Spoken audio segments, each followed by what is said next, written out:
Bismillahirrahmanirrahim. Assalamualaikum warahmatullahi wabarakatuh. Alhamdulillah, wassalatu wassalamu ala rasulillah wa ala alihi wa sahbihi ajma'in.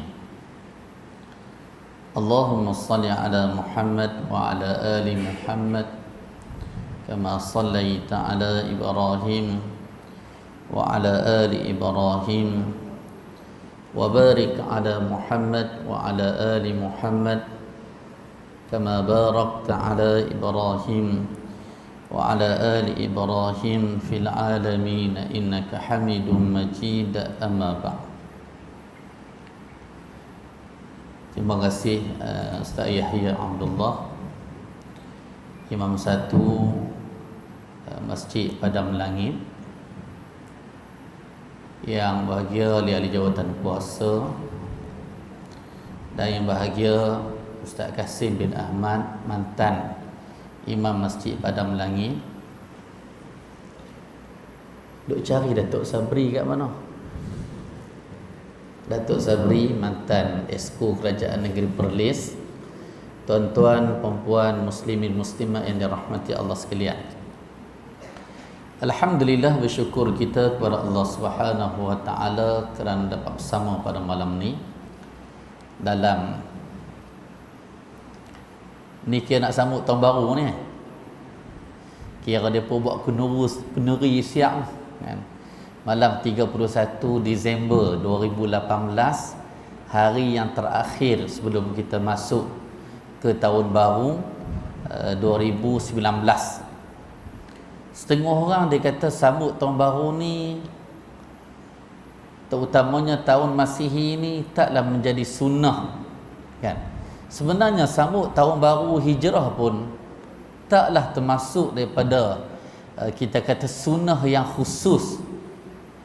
Sama ada Hijrah ataupun Masihi, tidak ada sambutan yang khas kan? Tidak ada sambutan yang khas.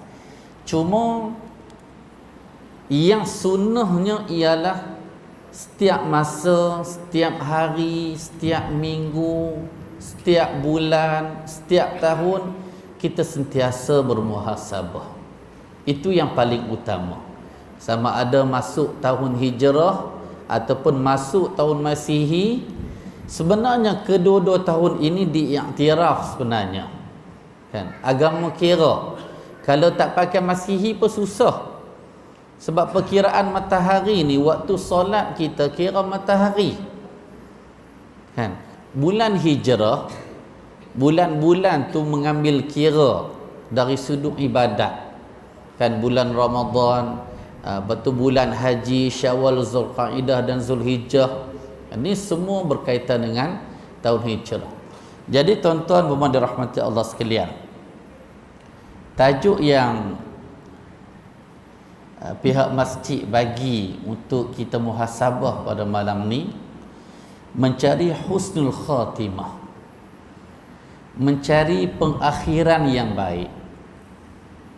Semua daripada kita ni, Al-Quran dah sebut dah, kullu nafsin dha'iqatul maut. Setiap yang bernafas, setiap jiwa, dha'iqatul maut, pasti akan merasai mati.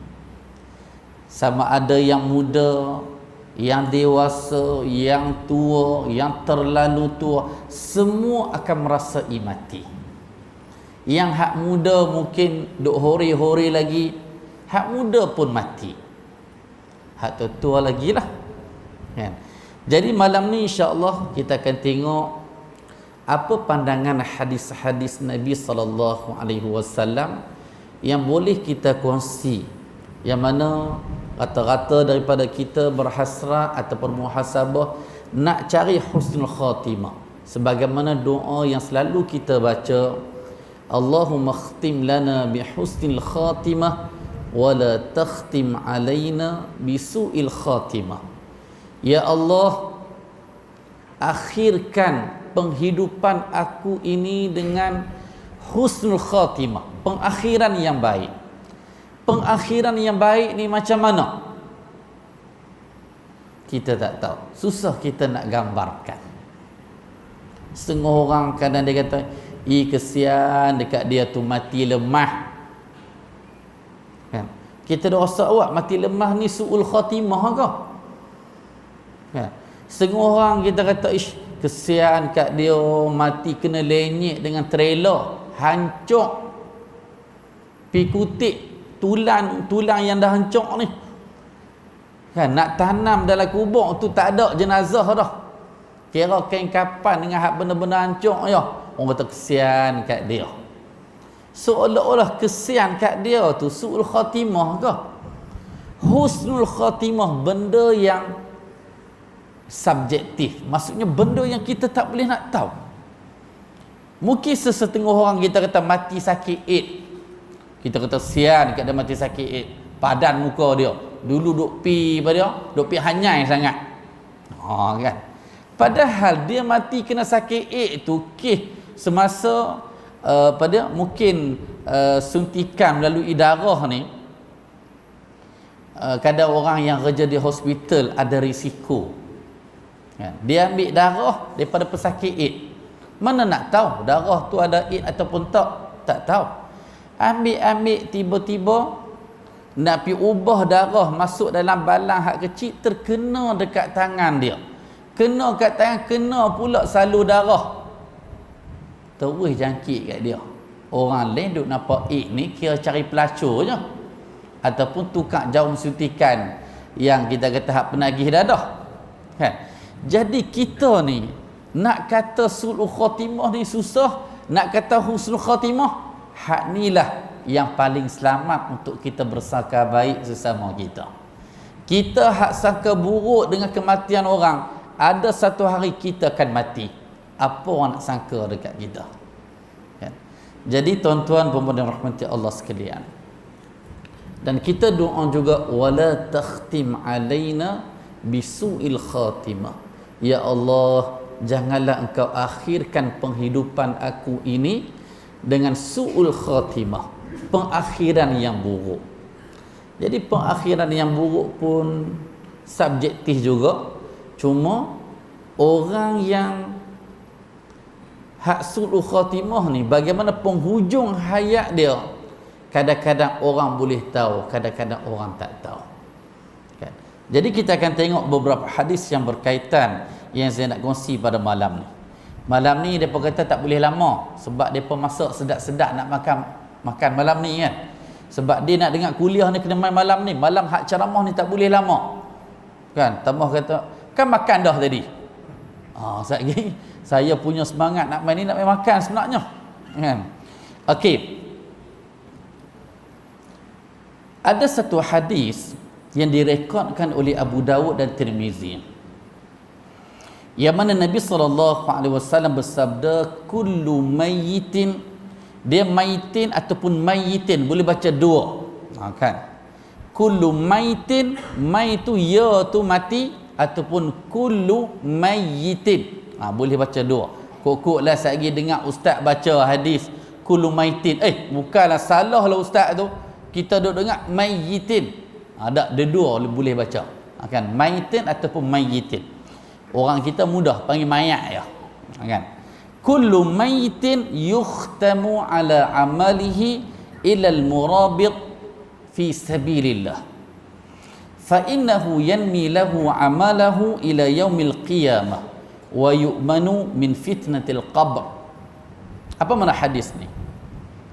Saya nak kaitkan dengan doa yang kita baca tu. Allahumma khtim lana bi husnil khatimah. Ya Allah, akhirkan penghidupan aku ini dengan pengakhiran yang baik.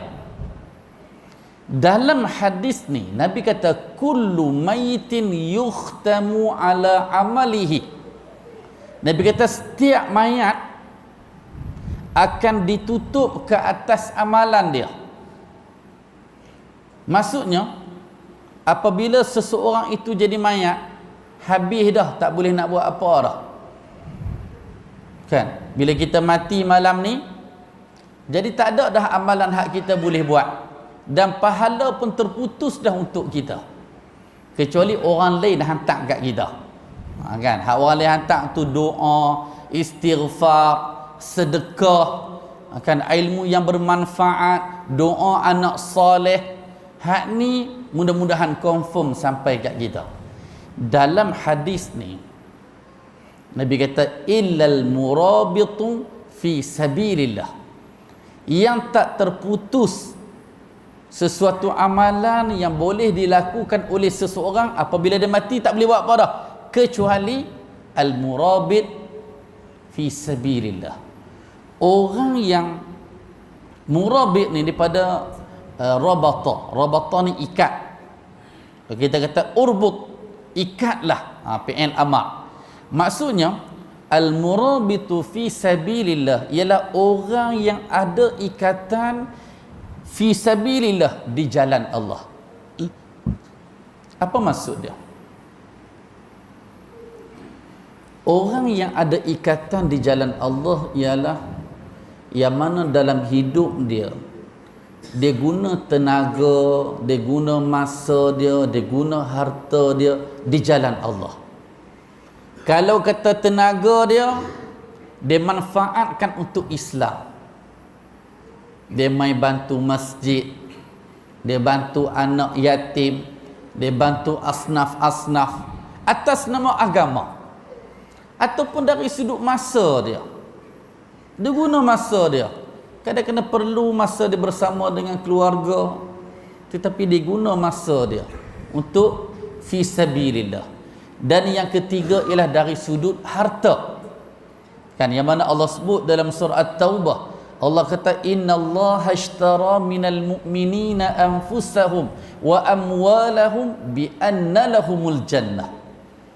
Kan Allah kata innallaha ashtara, sesungguhnya Allah membeli daripada orang beriman. Allah nak beli daripada kita anfusahum, diri kita, jiwa kita, wa amwalahum, dan harta benda kita, bi anna lahumul jannah. Allah nak beli itu jiwa kita, Allah nak beli harta benda kita. Allah nak bagi apa? Kalau kita beli, kita bagi duit, Tuhan beli kat kita, Tuhan bagi syurga dekat kita. Jadi dalam hadis ni, bagaimana setiap orang mati terputus semua amalan dia, tak boleh buat apa dah kecuali hasil usaha dia masa dia hidup, yang mana dia ada ikatan di jalan Allah. Fa innahu yanmi lahu amalah. Nabi kata dengan ikatan dia dalam agama ataupun fi sabilillah, fa innahu yanmi, yang mana bila dia mati tu, contohlah kita dalam hidup kita ajak orang main masjid. Dari seorang main masjid, hak seorang ni pi ajak pula 3 orang. Hak 3 orang ni pi ajak pula, setiap seorang ajak pula 3. Dah jadi 9 dah situ. Asal je muda seorang je. Jadi dia ni dah duduk kubur. Nabi kata yanmi lahu amalah. Perbuatan masa hidup dia dulu, dia ajak seorang je main masjid. Hak seorang ni pi ajak 3, hak 3 ni pi ajak 3 pula. Setiap hari bertambah amalan dia, padahal dia dalam kubur. Kan, pagi tadi saya baca kitab Riyadhus Salihin di Masjid Negeri. Suatu kitab yang dikarang oleh Al-Imam Nawawi rahimahullah, yang meninggal pada tahun 676 Hijrah. Dan Imam Nawawi ni meninggal ni 800 tahun yang lalu, 8 kurun yang lalu, punya lama dah. Tapi sekarang ni berkat hasil usaha dia, sampaikan dia mengaji dan mengajak dan menulis, tak sempat nak kahwin. Kita duduk tengah mengaji dan kahwin, kan? Ni tak dan kahwin, mati anak teronak. Awal 40-an meninggal Imam Nawawi. Tetapi walaupun tak ada doa anak yang soleh yang boleh mendoakan dia, dah anak tak ada, jadi dia nak dapat macam mana doa pada anak soleh ni? Tentu tak dapat lah, kecuali hak ada ni anak menakan, anak sepupu, kalau hak yang mendoakan. tetapi berkat hasil usaha dia. Setiap hari semakin ramai baca kitab Riyadhus Salihin. Hak kita baca tu masuk pahala ke dia. Yanmi lahu amalah. Setiap hari bertambah amalan dia walaupun dia duduk dalam kubur. Kemudian Nabi kata ila yaumil qiyamah, amalan dia bertambah sampai hari kiamat. Itu hasil usaha Imam Nawawi. Apa usaha kita terhadap agama tuan-tuan sekalian? Apa usaha kita? Adakah semangat kita baru nikah bila nak apa dia? Meratifikasi pada hak cert baru ni mana? Oh, kesemangat orang kita. Sebab apa? Kita rasa tercabar dalam perlembagaan nak pertahan orang Melayu. Bila nak sama dengan semua kaum ni kata tak cilah ni tanah Melayu. Semangat kita. Tetapi atas nama agama, apa semangat kita? Apa semangat kita? Berapa orang dah kawasan sini? Sini ada Siam kat sini? Tak ada no? Tapi nampak muka Siam je sini. Masuk Islam dah kadang kan? Tak tahulah. Kita dekat Perlis ni saya tengok ramai jugalah yang masuk Islam. Bila mai kemarin dulu ada orang Kuala Perlis. Orang Kuala Perlis ni saya tengok dia cakap bab agama tak boleh mana pun. Kan? Sebab dulu anak dia dalam bab cerai dia tak tahu hak bab cerai ni, cerai secara talak tu hak macam mana jatuh. Perkataan kalau kata aku ceraikan kau jatuh, aku talakkan jatuh. Tapi kalau kata hapi balik rumah hang jatuh hak. Kan? Dia nak tanya hukum, ustaz jatuh hak. Kan? Menantu saya kata dekat anak saya hapi balik rumah hang. Jadi dalam hukum kalau kata macam tu tengok kepada niat suami lah. Kalau niat suami suruh isteri balik rumah, niat dalam hati nak menceraikan isteri, jatuh talak lah. Tapi kalau setakat balik rumah meluat tengok muka, petang pi ambil balik, tu bukan cerai lah. Kan? Jadi dia ni dapat menantu Siam masuk Islam. Siam masuk Islam. Kemarin dulu wak mai pula Siam mai masuk Islam pula. Padahal aku tengok dia ni Allahu Akbar, nampak biasa sangat, tetapi usaha dia. Dia kata, saya tanya dia macam mana pak cik boleh kenal dia? Itulah saya tengok nampak dia ni boleh tarik je. Jadi saya pergi cerita Islam kat dia. Jadi saya cerita Islam kat dia, keindahan Islam, tiba-tiba dia berminat ustaz. Tu yang saya telefon ustaz tu. Masya Allah. Saya sendiri tak pernah lagi pergi kedai Cina pergi cerita pasal Islam. Kan? Setakat boleh doa je. Pergi dekat Tokek hak Cina ni kita doa, hadahullah, mudah-mudahan Allah bagi petunjuk. Kan? Tak berani nak direct. Tiba-tiba kadang sesetengah orang dia rasa peranan dia. Dia rasa peranan dia. Jadi tuan-tuan sekalian, setiap daripada kita ni bagi ada sesuatu lah yang kita buat untuk agama. Kita bukan pejuang atas nama Melayu, tetapi kita pejuang atas nama Islam. Hak ni lah yang boleh bawa keberkatan pada amalan kita. Amalan kita mungkin tak banyak, tetapi amalan dalam bentuk yang mana kita bantu Islam, hak ni dia bertambah setiap hari. Nabi kata sampai hari kiamat. Wa yu'manu min fitnatil qabr. Bukan setakat amalan tu pahala bertambah, bahkan Nabi kata orang yang macam tu diselamatkan daripada fitnah kubur. Semua daripada kita akan masuk dalam kubur. Semua akan menghadapi fitnah kubur. Sebab tu kita doa ketika tahiyat akhir, wa a'udzubika min fitnatil qabr. Ya Allah, lindungilah aku daripada fitnah dalam kubur. Apa fitnah dalam kubur? Segala bentuk soal jawab dalam kubur diamankan. Maksudnya orang yang macam ni Tuhan kata tak payahlah, muka nakir kata tak payahlah, hak ni kira kelebihan dia masa dekat dunia dulu, tak apa. Dia ni bagi aman je daripada fitnah gubuk. Ni semua kelebihan. Kan? Jadi tuan-tuan dan dirahmati Allah sekalian. Hadis yang kedua yang saya nak kongsi tentang usia kita. Setiap hari masa berlalu, kita rasa macam baru lagi awal 2018. Kan? Semasa tu saya tengok rakyat Malaysia ni tak sabar-sabar nak tunggu bila lah nak dibubarkan parlimen. Tak sabar nak mengundi ni. Kan? Awal 2018. Sehinggalah bulan April dibubarkan, 9 Mei pilihan raya. Dari 9 Mei sampai sekarang, lama dah. 7 bulan dah. Sampaikan kita nama menteri pun kita tak kenal semua lagi. Kan? Masa punya berlalu dengan cepat. Kan? Sampaikan hak janji 100 hari pun tak ada. Seolah macam itulah. Kan? Punya masa berlalu. Tetapi apa yang kita isi dalam hidup kita?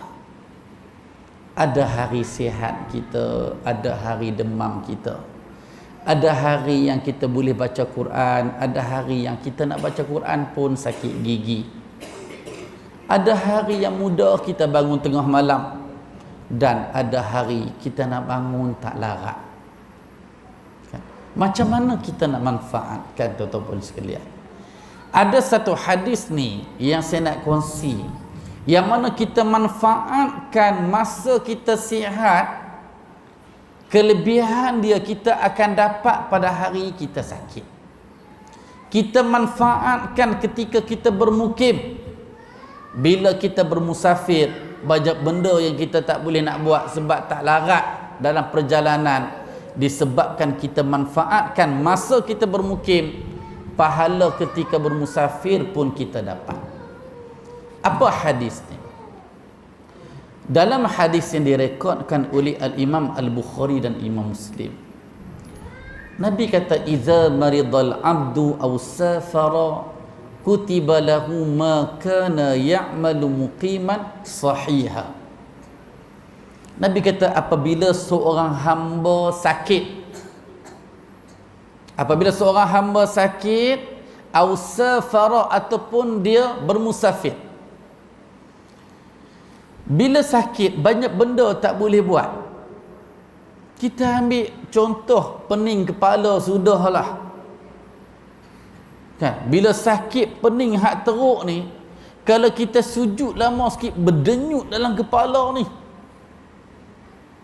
Kalau kata picek darah tinggi, masa tu kita tahu ni 200 ni. Kita pula hak jenis malah nak ubat darah tinggi. Nyuk tarik dalam kepala, rasa kat tengkok. Ni kalau aku cek ni 200 atas, bawah 120. Kita boleh agak dah. Cek memang tepat. Darah hak macam tu kena masuk ward lah. Bukan masuk ward. Ward tu ward siam. Kan masuk ward kan. Okey, jadi masa sakit banyak benda yang tak boleh kita nak buat. Jadi apa yang Nabi kata kat sini ialah kutiba lahu ma kana ya'malu muqiman sahiha.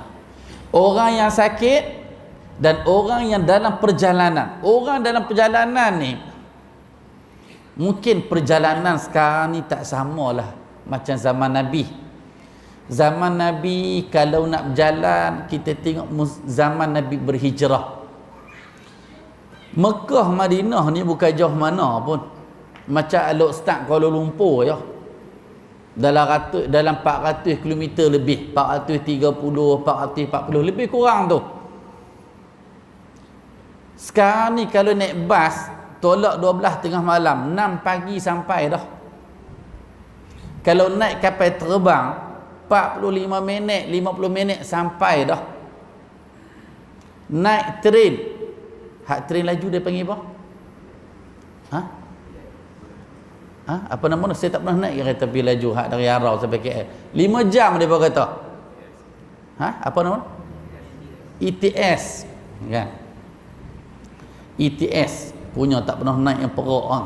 Padahal duk mayang kat Masjid Negeri tak pernah pergi stesen tu. Okey, naik ETS 5 jam sampai dekat Bangsa. Kan, dari Arau tu 5 jam. Zaman Nabi bergerak dari Gua Sur Mekah satu safar sampai dekat Quba 8 safar. Seminggu jalan kaki. Kan? Letih tu bayangkanlah macam mana. Tetapi kita ni mungkin dari sudut kemudahan yang kita ada, naik kapal terbang, kan, hari puasa tak rasa sangat pun letih tu, bahkan mungkin tak rasa langsung, kan. Tetapi apa pun tetap nama bermusafir juga. Bila musafir banyak benda tak boleh nak buat. Hak yang semayang pun 4 rakaat, musafir jadi 2. Kan, hak semayang sunat ni banyak tak larat nak semayang, nak baca Quran pun tak larat, letih perjalanan. Nabi kata kutiba lahu ma kana ya'malu muqima. Allah akan tulis untuk orang yang sakit ni, untuk orang yang bermusafir ni, ma kana ya'malu, apa yang dia lakukan ketika dia bermukim dan ketika dia sihat. Ni manfaat apabila kita pandai mengisi masa sihat kita. Masa sihat kita baca Quran. Masa kita sihat kita main masjid semai jemaah. Masa kita sihat kita istighfar tak kurang 100 kali dalam sehari. Kita selawat pun banyak, zikir, tasbih, tahmid, takbir pun banyak. Doa kita pun banyak. Semayang duha, semayang qabliyah, ba'diyah, semayang witir, semua kita buat. Bila mai hari tak sihat, kita tak boleh nak buat. Hari yang tak sihat, yang kita tak boleh nak buat ibadat yang kita buat masa kita sihat, hari tak sihat dapat markah free, dapat pahala free Allah bagi kat kita. Nak apa lagi tuan-tuan sekalian? Yang kita tak mau, masa sihat kita tak buat apa, masa sakit baru kita terasa. Nak mai solat jemaah, elok kaki dah kita kata kena potong dah. Elok nak mai masjid, kita kata pun dah teruk mata pun dah tak nampak dah. Jadi banyak kekurangan, banyak sesuatu yang boleh minimalkan kita buat ibadat. Peluang masa kita sihat. Jadi tuan-tuan pada rahmati Allah sekalian, jadi hadis yang kedua saya nak simpulkan ialah kita kena pandai mengisi masa sihat kita. Yang mana masa sihat inilah dalam hadis riwayat Al-Bukhari Nabi kata ni'matani maghbunun an katsirin minan nas, as-sihat wal faragh. Nabi kata 2 perkara, 2 nikmat yang manusia dilalaikan. 2 nikmat ni manusia lalai. Yang pertama as-sihah, nikmat kesihatan. Kan, nikmat kesihatan memang kita lalai bila kita sihat. Dan yang kedua al-faragh, nikmat masa lapang. Hari yang kita sibuk baru kita rasa. Kan, masa kita lapang kita tak rasa benda tu bermanfaat untuk kita mengabdikan diri kepada Tuhan. Tuan-tuan dan rahmati Allah sekalian, hadis yang ketiga yang saya nak kongsi pada malam ni. Semua daripada kita akan mati. Kan? Apa yang kita usahakan dekat dunia ni, ada benda yang boleh kita bawa ke alam sana, dan ada benda yang kita usahakan ni habis kat sini je. Bahkan terpaksa kita tinggal pun. Ada seorang ni, saya kuliah saya masa 2 bulan lepas, saya ceramah tentang bab haji. Ada satu bab ni, kata-kata Khalifah Islam yang kedua, Amirul Mukminin Sayyidina Umar Al-Khattab radhiyallahu anhu. Umar Al-Khattab dia kata aku perintahkan semua kalau dulu gubernur lah, aku perintahkan semua gubernurku yang jaga setiap wilayah ni,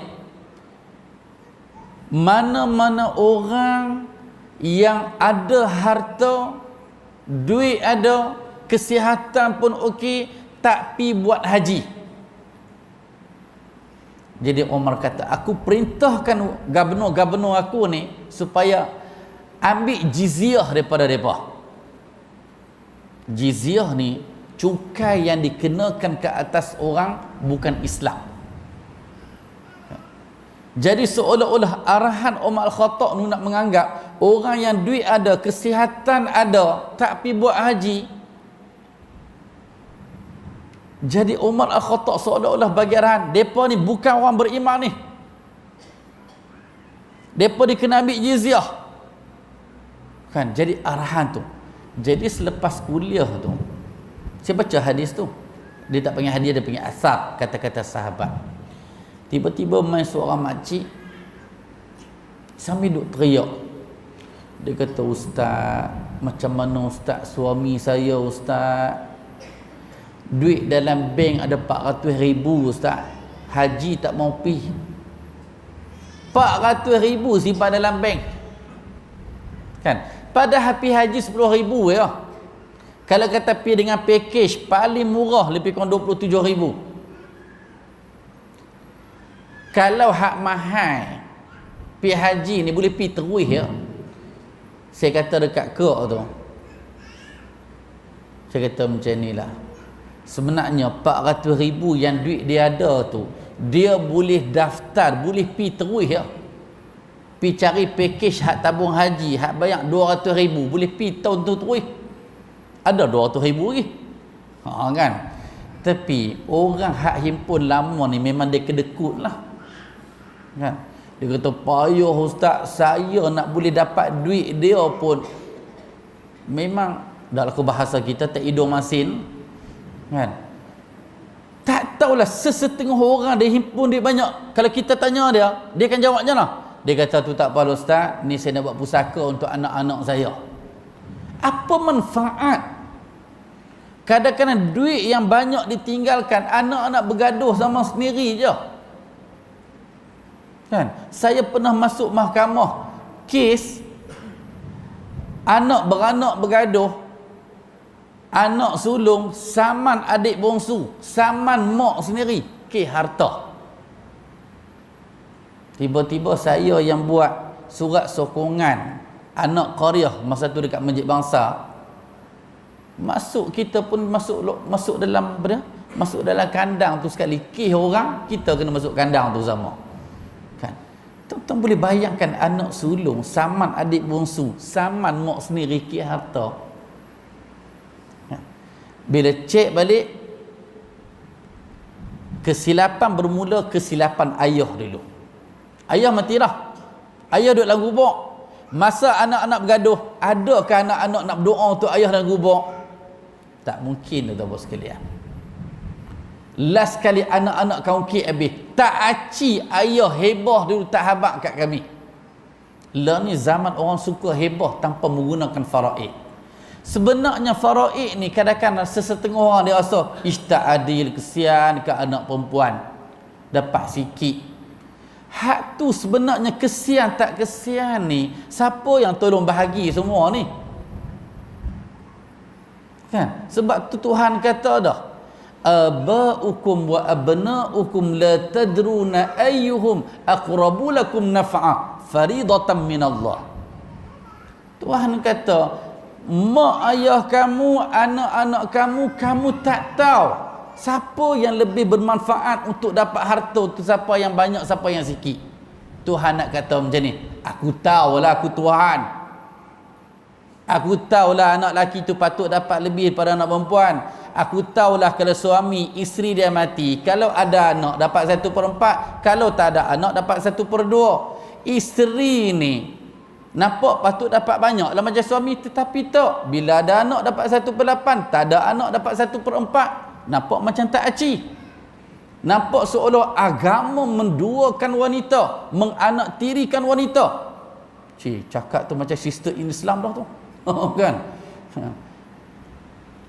Kan, sister in Islam saya tengok dulu, benda hak depa pertahan dekat Malaysia ni awal tahun 2000, mula kifaraid lah.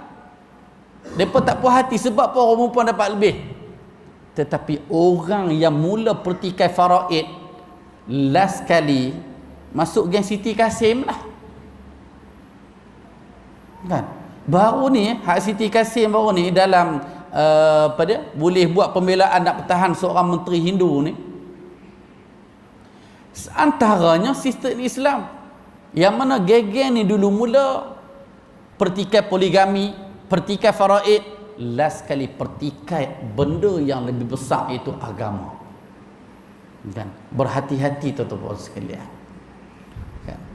Sebenarnya saya kadang pelik juga kadang-kadang orang perempuan sini tak lah, ni tempat lain lah. Sebenarnya kadang orang perempuan dia rasa macam tak aci Tuhan bagi macam ni. Apa yang tak acinya? Yang dapat anak lelaki lebih tu, anak lelaki tu anak siapa? Anak kita. Kan? Kadang-kadang menantu kita. Maksudnya bukan orang lain yang dapat lebih itu.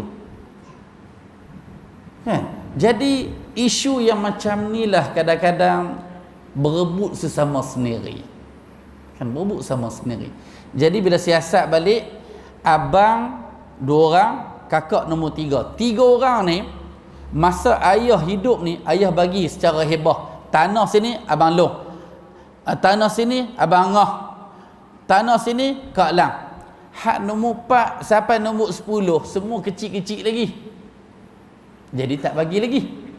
Bila depa besar, ayah ni bagi dekat depa lebih daripada hak 1 2 3 dapat.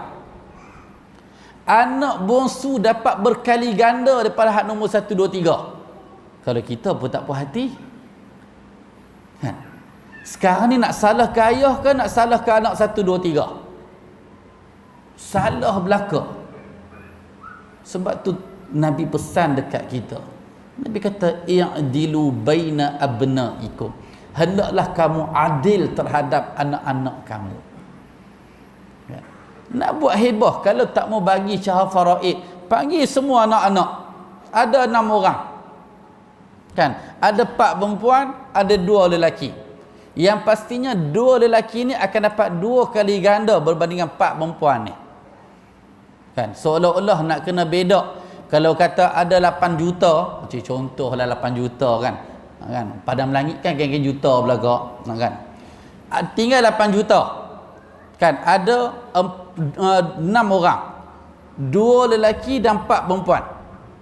Jadi cara nak beda dia, yang perempuan ni dapat seorang 1 juta lah. Hak yang lelaki 2 orang ni dapat seorang 2 juta, 2 juta. Jadi semua sekali 8 juta habis lah. Ni jika mak tak ada lah. Kalau mak ada kena kira lain pula lah. Tapi nak ceritanya nampak kat situ macam tak adil. Tapi adil tak adil, Tuhan bahagi macam tu. Tetapi ada tak cara yang lain? Ada. Tak ada masalah. Panggil semua 6 anak. Tanya dulu hak anak lelaki. Abang Long dengan adik bongsu, ni macam mana ni? Ayah duk rasa macam itulah, boleh tak kita bagi sama rata? Kan? Kak Ngah pun dapat sama, yang Kak Cik pun dapat sama. Kan? Kalau kata 8 juta 6 orang ni jadi berapa? 1,5 juta. Kan lebih kurang kan? Kan? Betul tak? Saya malah nak kira dah ni. Betul tak? Ha? Lebih kurang no? Okey. Dapat 1,5 juta seorang-seorang. Kalau anak lelaki 2 orang ni, tak apa ayah, kami setuju je. Bagilah Kak Ngah, Kak Cik bagi sama rata. Boleh tak? Boleh ha? Dengan syarat orang hak dapat lebih ni bersetuju. Bukan kira hak majoriti yang perempuan 4 orang. Kita kata lah ni demokrasi. Kira siapa yang undi terbanyak. Memanglah hak perempuan 4 orang tu memang akan undi dapat lebih lah. Jadi benda yang macam ni tuan-tuan sekalian, yang melibatkan harta, kena adil. Saya masa duduk kat Jabatan Mufti Perlis dulu, kami tumpang dekat bangunan Mahkamah Syariah. Antara kes yang paling berat yang bawa parang pergi mahkamah, kes harta lah. Kes harta. Berebut harta antara satu sama lain. Jadi dalam hadis ni, dalam hadis yang direkodkan oleh Al-Bukhari dan Muslim, Nabi kata yatba'ul mayyit salasah. Nabi kata yang akan mengiringi mayat pi ke kubur 3 benda. ahluhu wa maluhu wa amaluhu. Ahli keluarga dia ikut sama, harta benda dia ikut sama. Kadang bawa naik kereta dia pergi ke kubur. Dan yang ketiga, wa amaluhu, amalan dia. 3 benda ni akan mengiringi kita hari kita mati, tuan-tuan sekalian. Semua akan mati. Dan Nabi kata fayarji'u usnan, 2 akan balik semula. Wa yabqa wahid, dan 1 yang kekal dengan si mati ini. Fayarji'u ahluhu wa maluhu, yang balik ke rumah tu ahli keluarga dia. Anak yang ramai, bini yang cantik kan, suami yang handsome kan, semua balik ke rumah belaka. Tak ada siapa lah nak pergi berkemah kat kubur tu, kan? Tak ada siapa nak pergi berkemah kat kubur tu, semua bakat balik belaka. Wa yabqa wahid fa'amaluhu, yang kekal bersama si mati ni amalan dia. Amalan yang kekal dengan kita, tuan-tuan sekalian. Tuhan kan kira lah daripada kita balik dulu. Balik tu dah kira dosa dah. Tetapi yang pahala ni sebelum balik pun kira dah. Dari kita memayis lagi. Akan kira lah hak baca Quran dulu, yang zikir, istighfar, kita buat baik dengan orang, sedekah duit bagi derma, kan, kita bantu orang miskin, semua akan dikira sebagai amalan kita. Yang lain tu semua balik belaka, kan, semua akan balik belaka, tinggal amalan sahaja. Apa yang kita nak bekalkan untuk kita bawa dalam kubur? Apa yang kita nak bekalkan? Tu pun orang berebut sekarang ni. Orang berebut kuasa, orang berebut harta, orang berebut jawatan, pangkat. Semua orang berebut. Kita boleh tengok depan mata kita, kan? Dan orang hak berebut tu, hak duduk dalam kubur dah pun ada. Setengah orang tunggu masa nak mati dah, kan? Sebab tu kadang-kadang tak pelik orang yang bertanding, yang pegang jawatan, tiba-tiba mati kena kanser. Rupanya masa dia bertanding tu tahu dah ada kanser. Patut masa tu dia tak payah fokus dah untuk bertanding ni. Patut fokus kepada sakit dia, apa persediaan dia nak bawa masuk dalam kubur, kan? Jadi tuan-tuan dan rahmati Allah sekalian, kita bagi bagi ruang untuk azan terlebih dahulu, dan insya-Allah kita akan sambung sedikit lagi insya-Allah. Wallahu a'lam. Bismillah. Tuan-tuan dan rahmati Allah sekalian, hadis yang seterusnya yang saya nak kongsi dengan tuan-tuan sekalian, dalam satu hadis yang direkodkan oleh Al-Imam Al-Bukhari dan Imam Muslim, Nabi SAW menyebut hujibatin naru bisyahawat wa hujibatil jannatu bil makari. Pendek je perkataan Nabi. Nabi kata hujibatin naru bisyahawat. Hujibat ni perkataan hijab. Kain tirai tu hijab lah. Kita hak lelaki sini, perempuan kat sana, hijab. Sesuatu yang menutup. Jadi Nabi kata dihijab an-nar, iaitu neraka, bisyahawat, dengan perkara-perkara yang berkaitan dengan syahwat.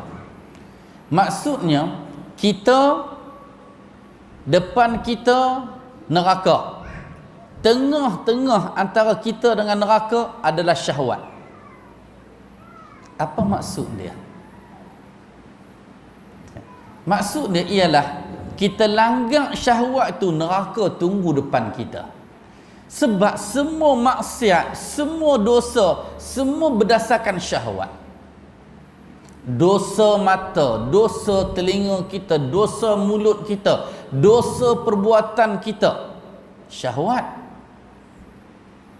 Kalau kita kawal syahwat kita, dapat menyelamatkan kita daripada neraka yang berada di hadapan kita. Neraka tak jauh dengan kita sebenarnya. Tutup dengan perkara syahwat je.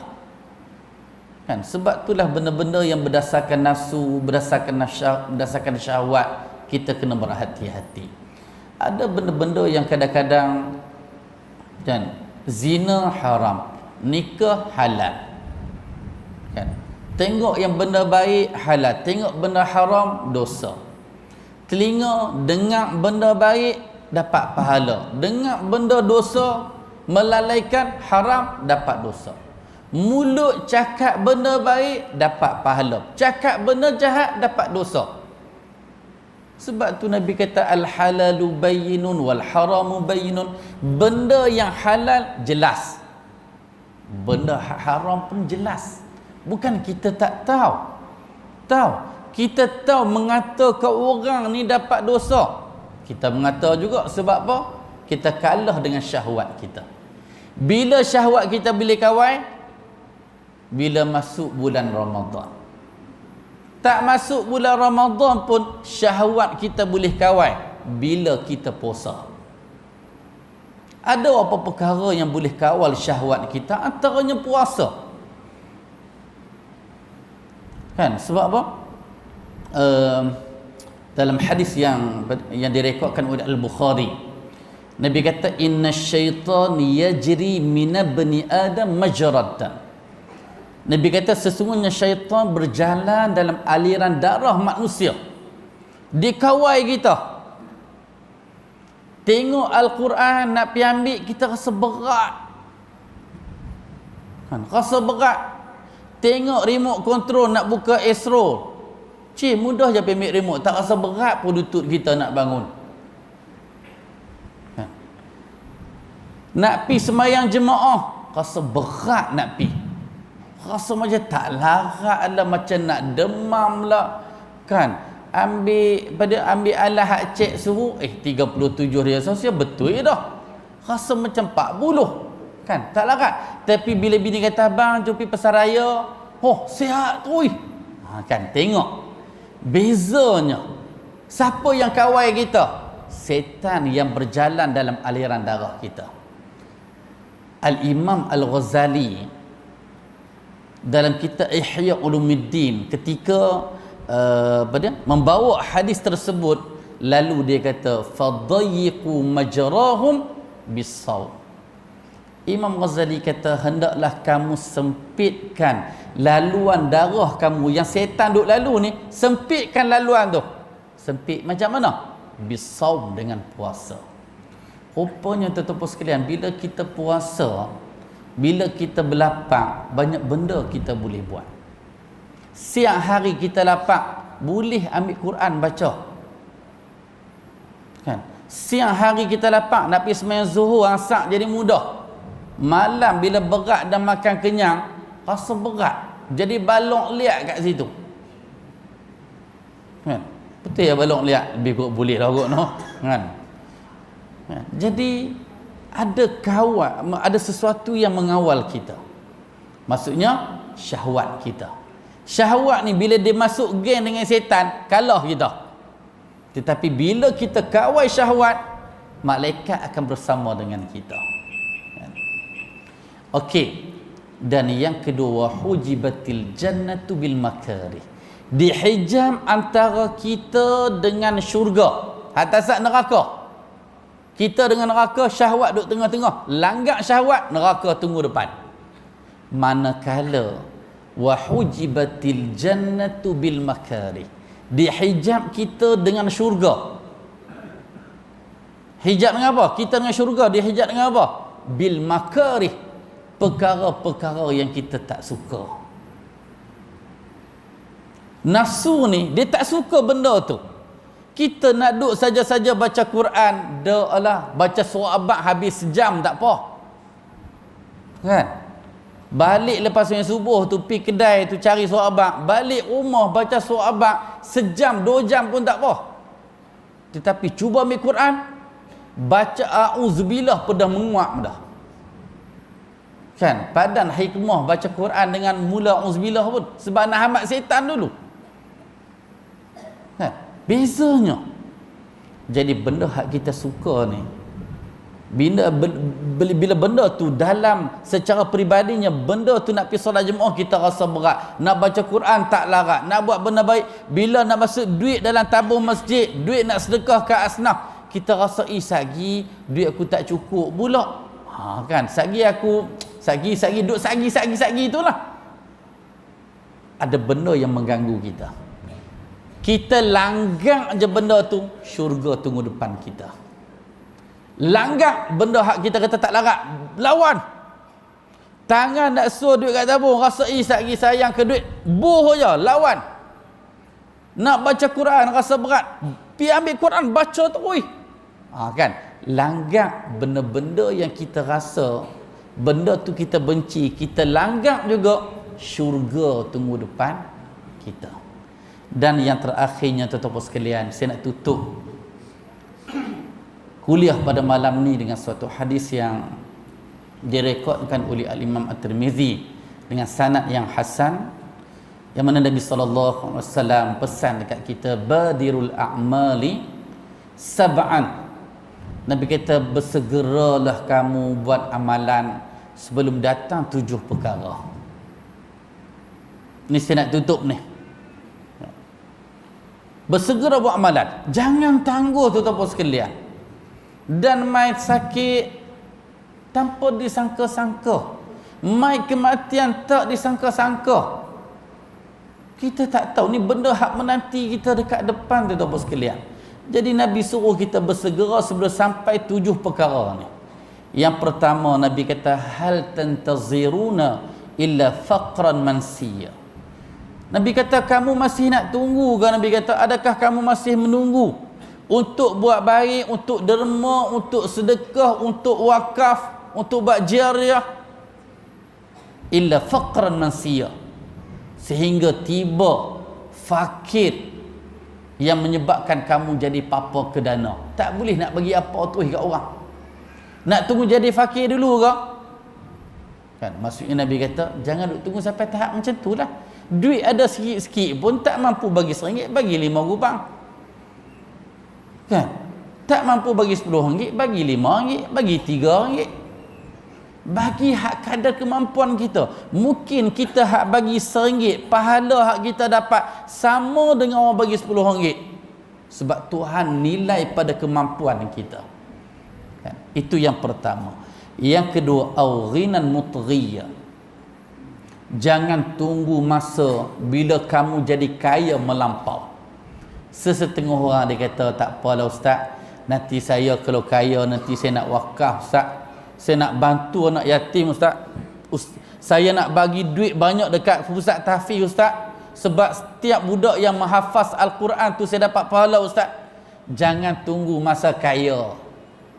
Dan masa kaya fikir, aku rasa Honda Accord ni tak sedap, rasa kena BMW padan dengan kaya aku. Tak ada masa tu, duit pada habis kereta je.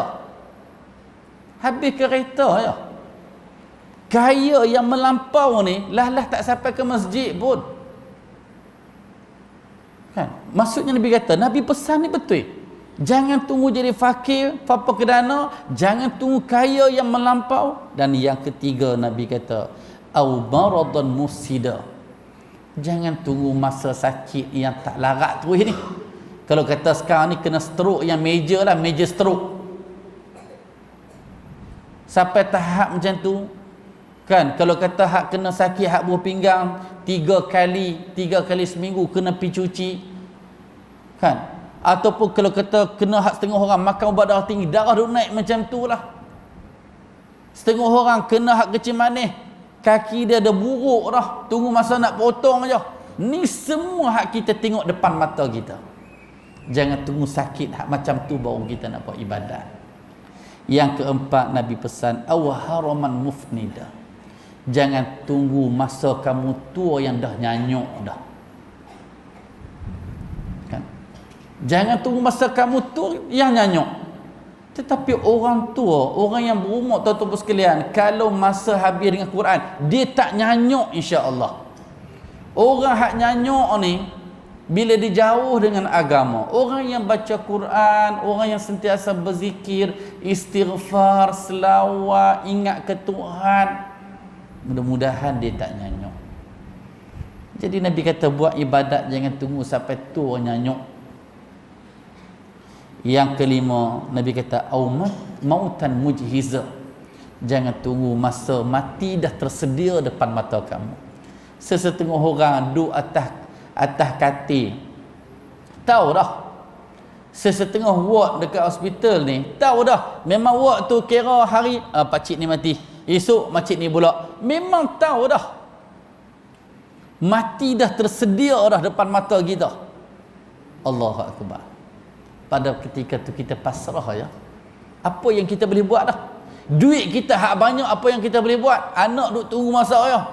Bilalah orang tua ni, oi duit duk tunggu kan.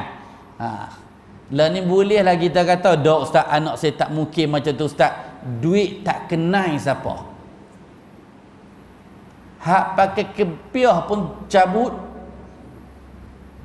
Kan? Tak kenai siapa. Apa lagi nak kenai anak dengan mak ayah. Kan?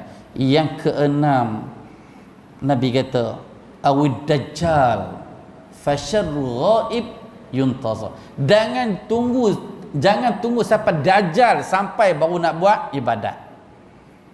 Nak buat ibadat sebelum dajjal sampai. Walaupun dajjal dah ada dah. Kan? Dajjal tu banyak. Dajjal ni hak bawa hadis palsu pun dajjal, hak mengaku nabi palsu pun dajjal. Cuma dajjal hak sekok tu. Kan? Dajjal hak sekok tu. Jangan tunggu dajjal sampai. Nabi kata itulah sejahat-jahat makhluk yang tak ada lagi sekarang ni. Dajjal ada dah, cuma dia tak main lagi tempat kita lah. Yuntazar, yang dinanti-nantikan. Orang Yahudi duk tunggulah dajjal ni.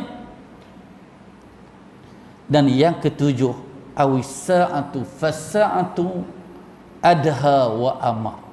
Jangan tunggu sampai kiamat. Hadis ni jangan kita baca sekarang kita rasa lambat lagi dajjal nak main. Hadis ni lambat lagi kiamat. Hadis ni relevan sampai kiamat. Masa dajjal main nanti, hadis ni orang duk baca. Kan? Masa dajjal main baru nak buat ibadat, tak jadi. Nak tunggu nak kiamat baru nak buat ibadat. Tak. Kita pada malam ni tuan-tuan sekalian, 7 hak yang saya sebut saat ni kita tak ada lagi. Mungkin ada sakit sikit-sikit, bukan sakit yang melampau. Mungkin kita bukan fakir, kita pun tak kaya melampau. Kan? Maksudnya hak 7 perkara yang dinyatakan di sini, kita boleh segerakan amalan kita. Jangan kita duk tunggu-tunggu sebab usia semakin hari semakin bertambah. Kan? Jangan tengok tunggu malam esok masuk 1 bulan, terus pakat hore masuk tahun baru. Allahu Akbar. Saya kadang-kadang saya tengok ada sesetengah orang, dia boleh buat sambutan hari jadi yang ke-80.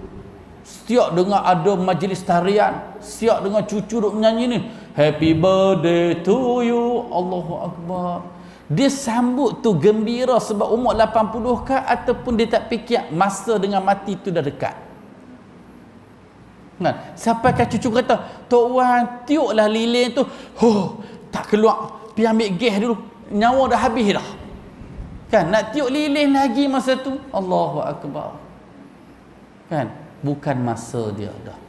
Jadi tuan-tuan sekalian, secara kesimpulannya pada malam ni, gunakan usia kita sebaik mungkin. Jadilah manusia yang Nabi sebut khairun nas man tala umruhu wa hasuna amalu. Jadilah manusia yang Nabi kata sebaik-baik manusia orang yang umur dia panjang dan baik amalan dia. Baik tak baik amalan ialah terletak pada 2 perkara. Yang pertama ikhlas, dan yang kedua menepati apa yang dilakukan oleh Nabi SAW. Wallahu alam. Terima kasih ahli jawatan kuasa masjid yang sudi menjemput saya pada malam ni untuk berkongsi sesuatu yang boleh kita jadikan sebagai muhasabah untuk sambutan tahun baru 2019. Mudah-mudahan Allah memberkati dan merahmati kita semua. Aqulu qawli hadza wa astaghfirullahal azim li wa lakum wa sallallahu ala nabiyyina Muhammad wa ala alihi wa sahbihi wasallam. Assalamualaikum warahmatullahi wabarakatuh.